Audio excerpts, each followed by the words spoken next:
Salut, c'est Frédéric Lacharité, courtier hypothécaire. Je vous présente mon émission Indépendance financière et hypothèque, dans laquelle je vais parler de finances personnelles, d'argent, de trucs pour arriver à l'indépendance financière et bien sûr d'hypothèque. Je m'adresse à ceux qui veulent s'enrichir, qui veulent prendre leurs finances en main. Je m'adresse à la classe moyenne, ceux qui veulent sortir du rat race.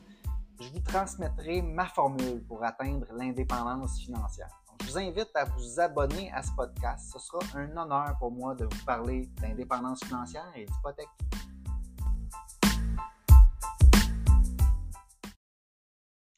Salut, ici Frédéric Lacharité. Vous écoutez Indépendance financière et hypothèque. J'ai une émission aujourd'hui dans laquelle je veux parler de valeur nette. Donc, valeur nette, je veux sensibiliser à faire le suivi de sa valeur nette. C'est une bonne pratique quand on veut atteindre l'indépendance financière. Donc, je vais définir c'est quoi, en gros. Je vais dire ce qui fait varier notre valeur nette. Ensuite, je vais parler de ma propre valeur nette avec le temps, donner des exemples. Puis, en gros, je veux expliquer c'est quoi, pourquoi c'est important. Premièrement, définition de la valeur nette, c'est ce qu'on possède, en fait, ce qu'on possède comme actif. Un actif, c'est quoi? C'est notre maison, c'est nos actifs financiers, notre voiture, tous nos biens peuvent rentrer dans notre valeur nette. Tout ce qui a une valeur, en fait, moins nos dettes, donc moins ce qu'on doit. Donc, si on prend tout ce qu'on possède comme actif et qu'on enlève tout ce qu'on doit, on obtient alors la valeur nette. Donc, c'est un métrique qui se compare un peu à nos revenus. Tu sais, souvent, quand on pense à la richesse, on pense d'abord aux revenus, combien qu'on fait par année, combien qu'on a de cash dans nos poches à chaque semaine, suivant notre chèque de paye. Souvent, les gens ont tendance à porter attention plus à ces revenus qu'à la valeur nette, c'est-à-dire combien d'actifs on possède. Là, je vais expliquer pourquoi que la différence, lequel des deux est le plus important. Est-ce que faut mettre l'emphase sur nos revenus ou est-ce que faut mettre l'emphase sur la valeur nette? Ben, vous l'aurez deviné, la valeur nette pour moi, c'est encore plus important que le revenu parce que le revenu, bon, il peut varier, mais exemple, si ton revenu est X et tes dépenses sont X, alors ta valeur nette ne va pas augmenter. Donc, tu ne vas pas te retrouver à la fin de l'année plus avancé que tu l'étais. Tout ce que tu auras fait, c'est travailler pour payer tes dépenses. Et puis l'année d'après, il faut recommencer. Donc, tu n'avances pas vers l'indépendance financière. Avancer vers l'indépendance financière, c'est quoi? C'est accumuler une valeur nette dans son patrimoine, accumuler un capital. Puis pour ça, il faut faire le suivi de sa valeur nette pour savoir où est-ce qu'on est rendu. C'est quoi être un millionnaire, dans le fond? Ben, c'est lié avec la valeur nette. Être millionnaire, pour moi, c'est pas faire 1 million de dollars dans une année. Comme j'ai dit, si on a beau faire 1 million de dollars dans une année, si on en a dépensé 1 million, ben, on se retrouve à pas plus avancé l'année suivante. En réalité, pour moi, être millionnaire, c'est quelqu'un qui a une valeur nette de 1 million de dollars. Donc, incluant sa propriété, là, dépendamment à qui vous parlez, on pourrait dire que sa maison, il ne faut pas calculer ça dans la valeur nette. Moi, je le compte dedans parce que la maison, c'est un de mes plus gros actifs. Puis c'est une des choses qui m'a permis, en fait, vraiment d'accentuer ma valeur nette significativement. Puis c'est pas c'est un moyen vraiment accessible à tout le monde qui permet d'arriver à l'indépendance financière. Fait que pour moi, je le compte ça dans la valeur nette, la valeur de sa maison. Puis je vais y revenir un peu plus tard. Quel objectif qu'on devrait avoir dans notre vie pour notre valeur nette, pour atteindre l'indépendance financière? Bien, il y a plusieurs façons de voir ça.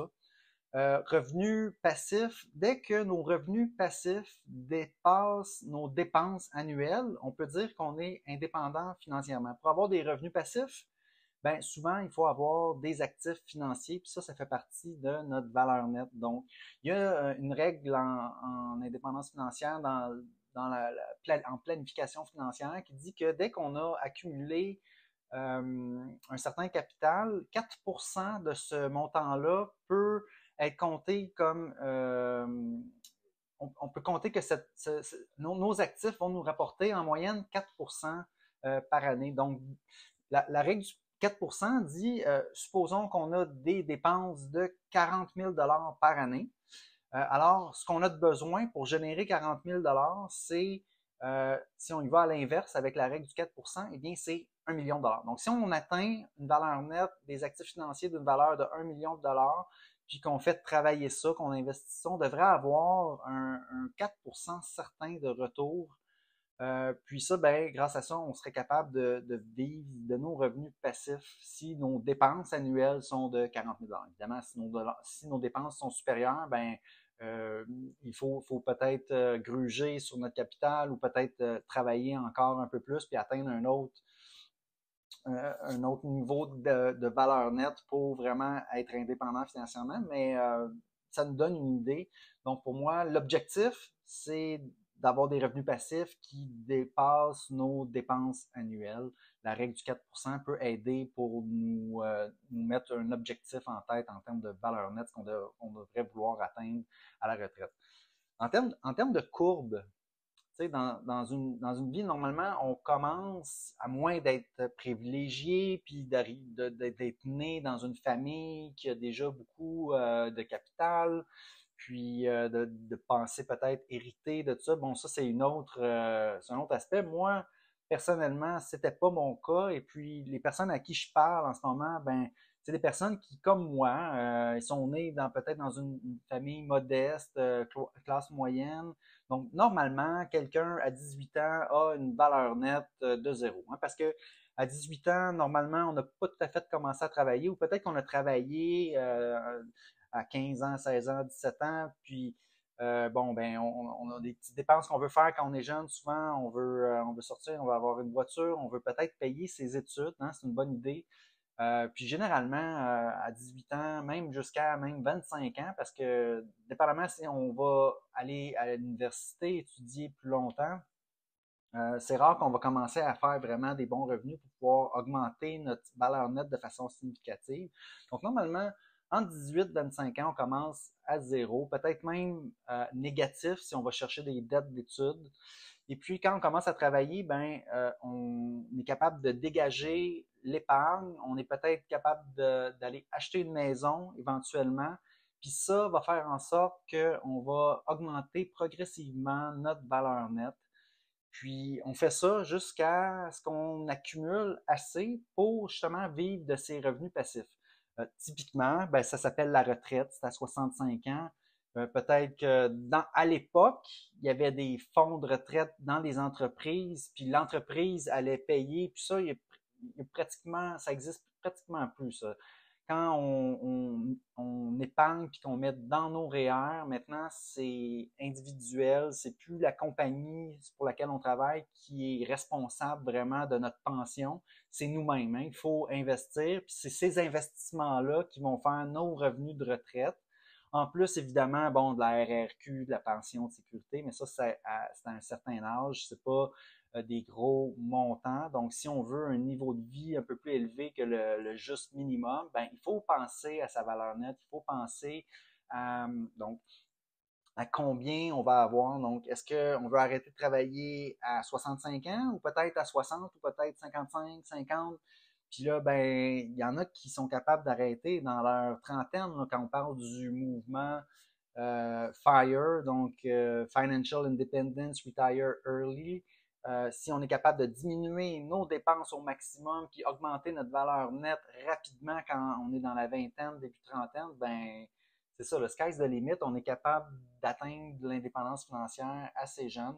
Donc moi, c'est un peu cette courbe de valeur nette-là dont je parle. Je fais référence à la mienne, donc je parle aux gens qui peut-être sont dans une situation similaire à ce que j'étais quand j'ai commencé à travailler. Puis voilà, donc le but de cette émission-là, c'est de sensibiliser hein, à tracker, à faire le suivi de sa valeur nette et pas juste de son revenu annuel, de son salaire. Il faut penser à combien qu'on accumule, combien qu'on vaut. Hein, parce que ça, plus qu'on est capable d'augmenter sa valeur nette, plus qu'on devient libre, plus qu'on peut prendre des décisions un peu plus pour soi, c'est-à-dire si ta valeur nette reste à zéro, de 20 à 30 à 40 ans, ben, tu es dépendant de ton travail.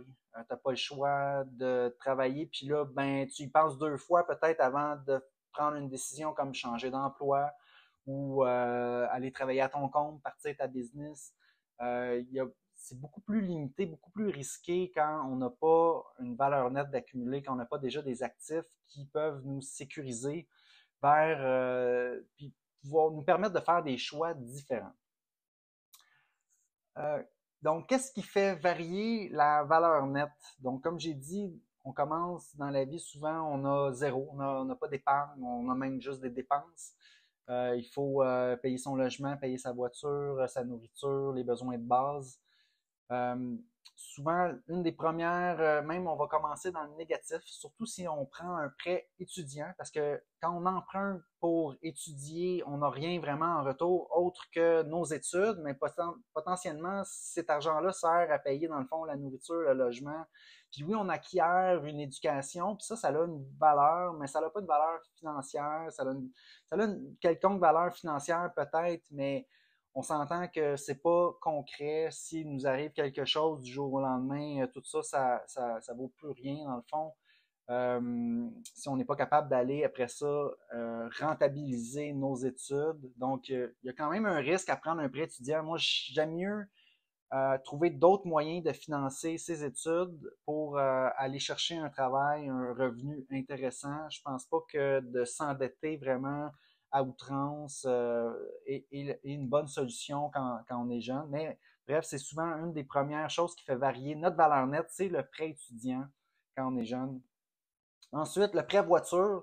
Le prêt voiture, ben, sur le coup, hein, mettons, supposons qu'on emprunte, OK, 40 000 pour acheter une voiture qui vaut 40 000.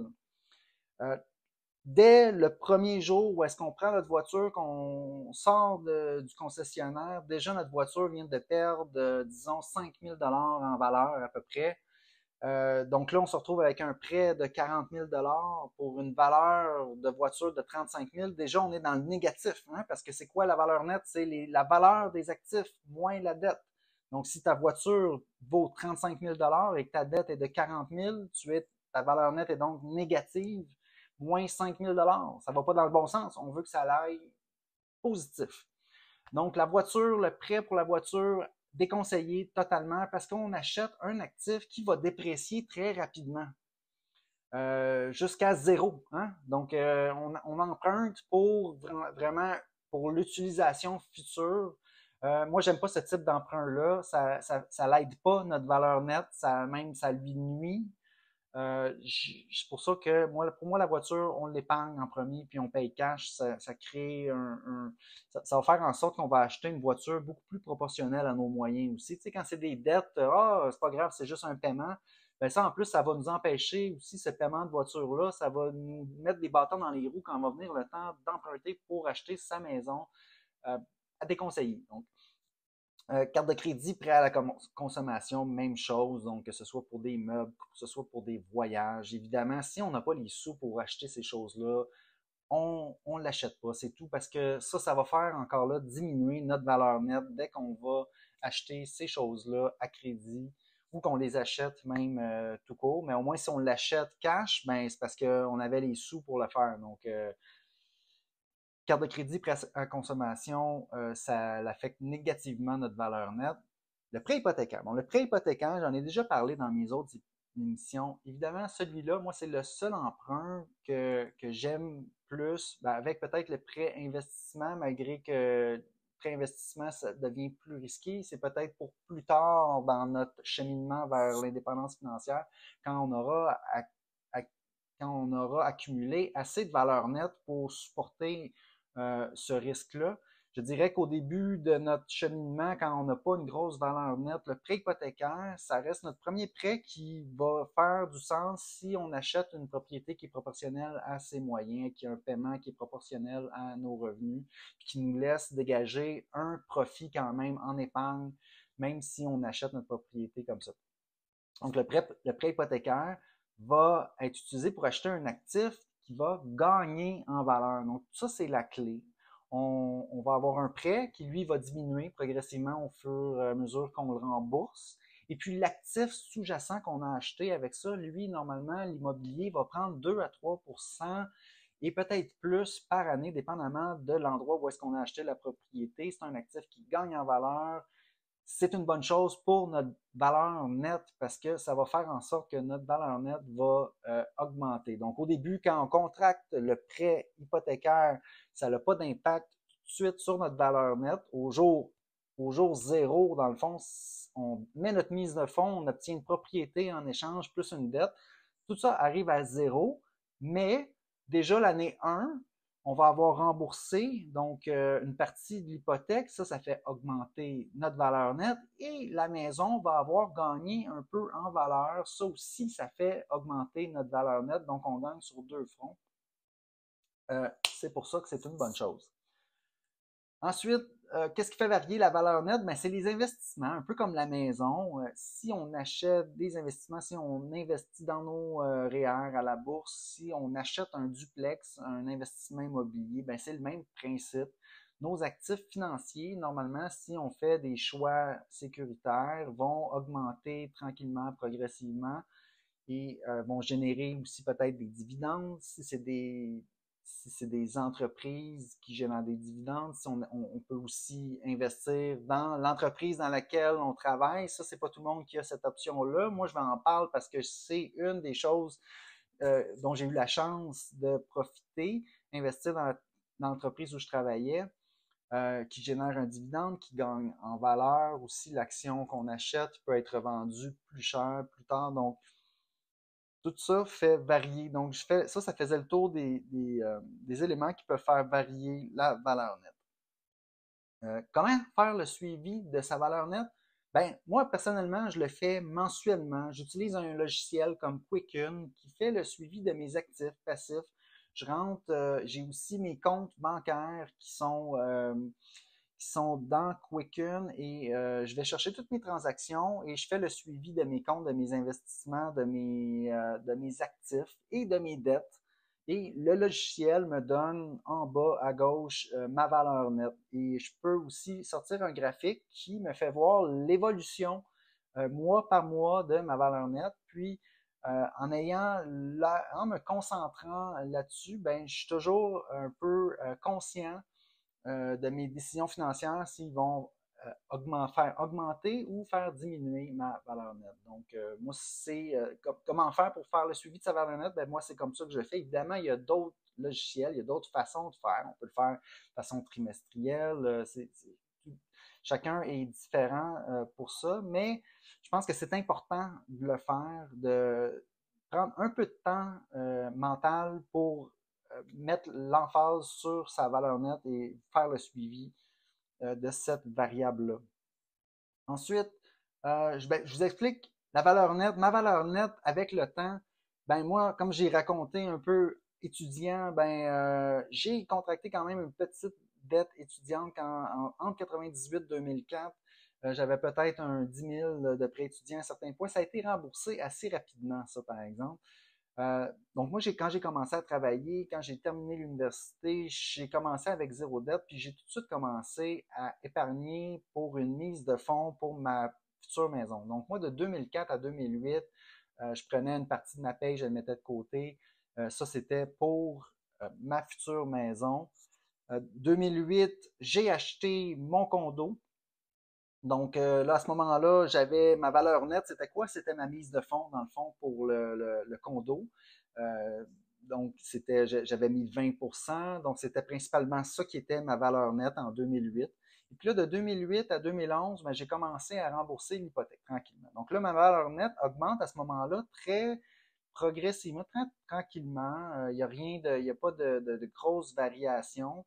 En 2011, j'ai acheté une voiture qui coûtait un petit peu plus cher parce que moi, jusqu'en 2011, j'avais à ce moment-là, j'avais quel âge en 2011? J'avais 30 ans. Je me promenais en voiture qui valait pas plus de 1000, 2000, 3000 dollars. J'avais des voitures un peu bas de gamme, puis des vieilles voitures. Puis là, en 2011, ben là, c'est ça. Là, ça faisait quand même, j'avais 30 ans, ça faisait quelques années que j'étais sur le marché du travail. J'avais mon condo acheté avec ma mise de fonds de 20%. Puis là, j'ai dit, bon, ben là, je vais acheter une voiture il y avait 3 ans, en 2011, la voiture que j'ai achetée, c'était une 2008, donc elle était quand même relativement récente, mais pas neuve. j'ai investi un 20 000 $. Puis ça, c'est la voiture que j'ai toujours aujourd'hui en 2023. Donc, ça, c'est une fierté d'avoir acheté cette voiture-là quand même. Sur le coup, c'était une super bonne voiture. Puis encore aujourd'hui, c'est une très bonne voiture. Des sièges en cuir, une Jetta, j'ai de la place pour mettre 4 sacs de golf. J'ai fait beaucoup de voyages avec cette voiture-là. J'étais allé en Floride partout, très fiable. Puis j'en ai bien pris soin au fil des années. Puis ça, c'est un bon investissement. Je suis jamais allé m'acheter une voiture neuve. J'ai acheté que cette voiture-là, malgré que là, aujourd'hui, en 2023, évidemment, j'ai déjà commencé à épargner pour ma prochaine voiture et je sais que ça s'en vient, mais mon plan, c'est quand même d'utiliser cette voiture-là tant qu'elle va bien me servir. Bon, donc ça, c'est en 2011 que j'ai acheté ma voiture. Ça l'a fait une petite baisse dans ma valeur nette. C'est pour ça que je l'ai mis dans mon historique. Mais quand même, avec du recul, très payant comme investissement, cette voiture-là. En 2012, achat d'actions d'entreprise où je travaillais. Donc là, en 2012, j'ai eu l'opportunité d'acheter des actions dans l'entreprise où je travaillais. Moi, j'ai travaillé pendant 20 ans dans la même entreprise. Puis ça, c'était un des avantages. C'était une PME. Puis, le propriétaire de l'entreprise voulait garder ses employés clés, donc a offert des parts dans l'entreprise.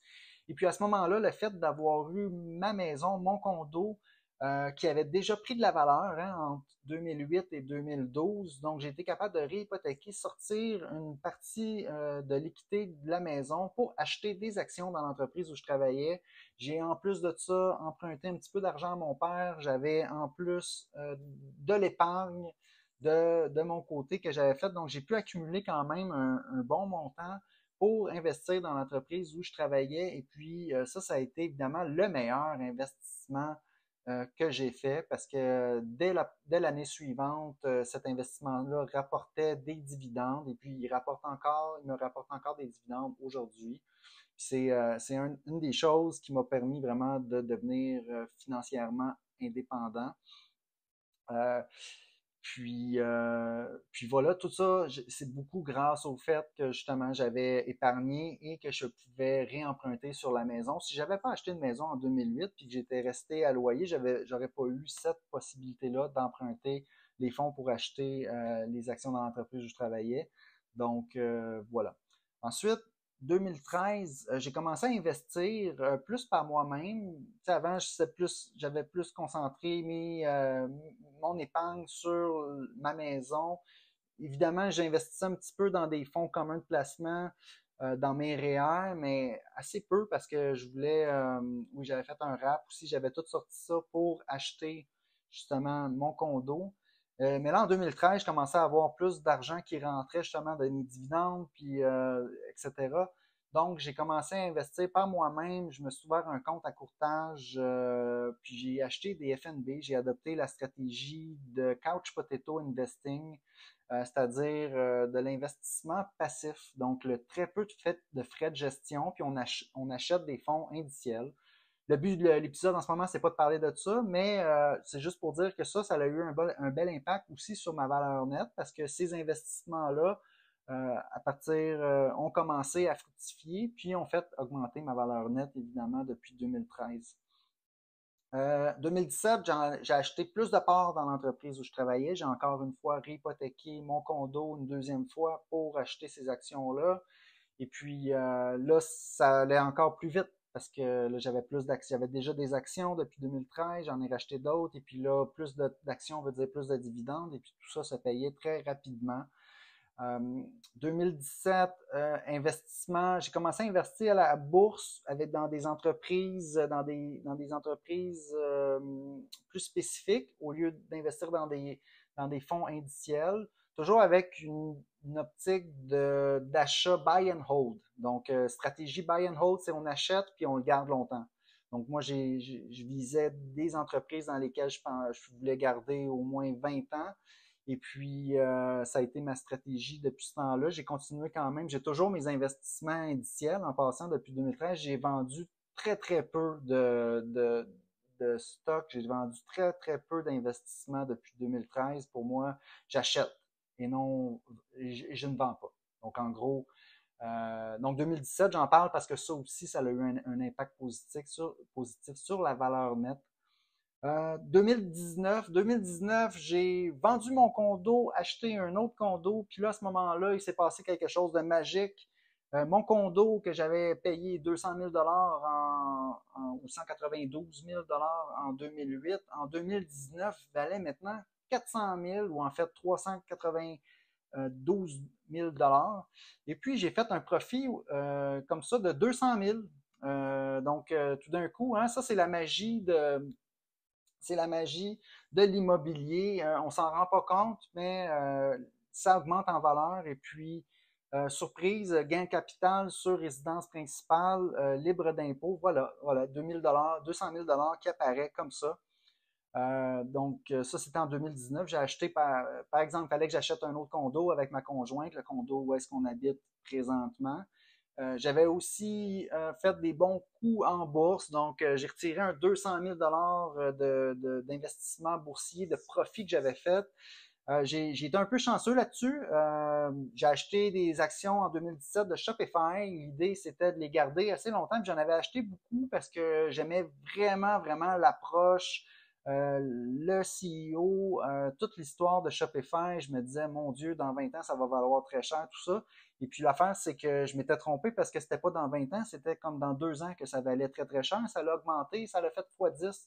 Donc là, quand il est venu le temps d'acheter un nouveau condo avec ma conjointe, je regardais mes investissements dans Shopify qui étaient vraiment plus gros que par rapport à ma valeur nette. Je me disais, peut-être pour me diversifier un peu, je devrais en vendre. Donc, je t'ai retiré un autre 200 000. Fait que là, tout ça a fait en sorte que j'ai pu acheter mon nouveau condo clair, en fait, sans hypothèque en 2019. Donc, moi, j'ai payé mon hypothèque depuis 2019. C'est un paquet de choses, mais en gros, c'est parce que j'ai suivi ma valeur nette, moi, depuis 2004, que à chaque mois, je fais le suivi de ma valeur nette de mes finances dans Quicken. Et puis, j'ai pas fait grand-chose de très sorcier, là. Tu sais, j'ai simplement investi des investissements à long terme. C'était pas compliqué, là. Tu sais, moi, dans le fond, moi, je suis développeur informatique, là. C'était ça mon travail, là. Donc, mes investissements, mes choix, ben, c'était ça. Tu sais, je voulais être sûr de pas faire d'erreur, puis je pense que ça a bien été. Mais en bout de ligne, moi, je me concentrais sur faire du développement logiciel, puis je voulais créer de la valeur à l'intérieur de cette entreprise-là.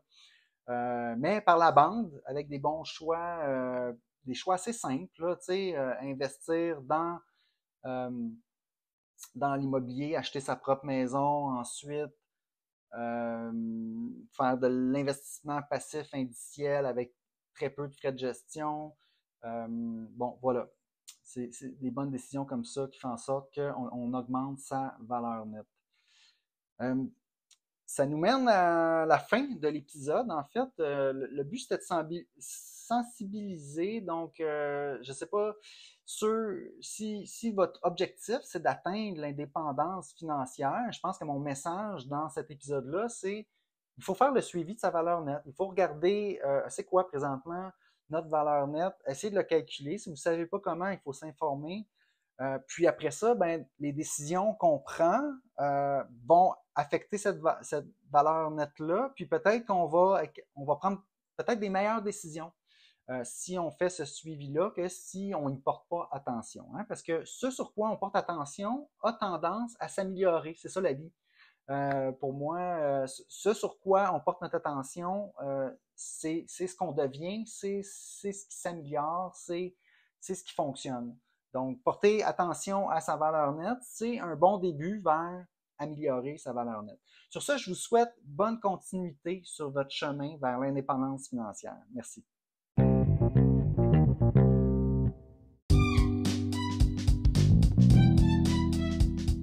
Alors, si vous avez apprécié l'émission, je vous invite à vous abonner. J'ai aussi une page Facebook à laquelle vous pouvez vous abonner. Ça s'appelle Frédéric Lachèreté, courtier hypothécaire. Vous verrez passer mes publications hypothécaires quotidiennement. Si vous avez des questions ensuite d'hypothèque pour moi, achat, renouvellement, refinancement, n'hésitez pas à communiquer avec moi en prenant rendez-vous. L'adresse parleravecfred.com. C'est un site, ça va vous mener directement sur mon calendrier. Vous pouvez choisir la date, l'heure, choisir le moment qui vous convient pour prendre rendez-vous. Ensuite, par courriel, à hypothèque au pluriel, donc hypothèque avec un S, à commercial frédériclacharité.com. Téléphone 514-243-8994. Toutes ces infos-là sont disponibles dans les notes de l'émission. Puis ça me fera plaisir de parler d'indépendance financière et d'hypothèque avec vous.